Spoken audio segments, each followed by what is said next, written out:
and welcome to Arup's Design School 2018. This 2.5 days is an investment in you, and it's an investment in your development and your experience at Arup.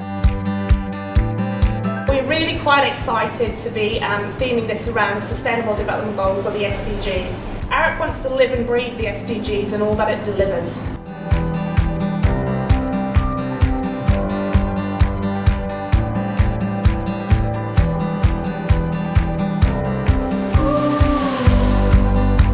I was really excited to hear that Design School were going to take on the SDGs because it's such a current topic for Arup. Design School is one of the great venues to explore it and to encourage our younger people to think radically about the possibilities.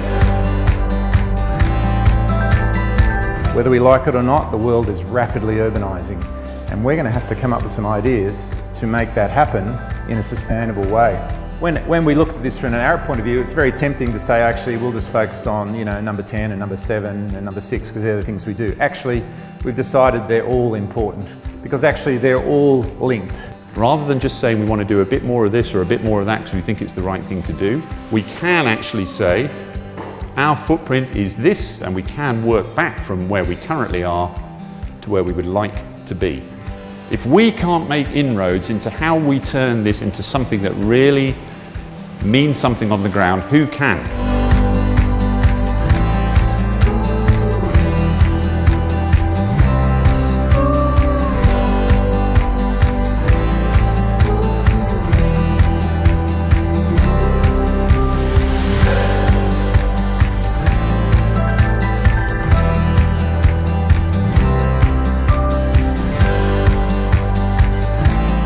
They are going to be the problem solvers of tomorrow, and I'm really encouraged by the diversity that I see in the room. I don't think everybody's going to go home with lots of answers. I think they're going to go home with lots of questions. And I'm really hoping they're going to go back and start asking those questions of themselves and of their teams, and start a discussion about how can we enable these SDGs in a more positive way.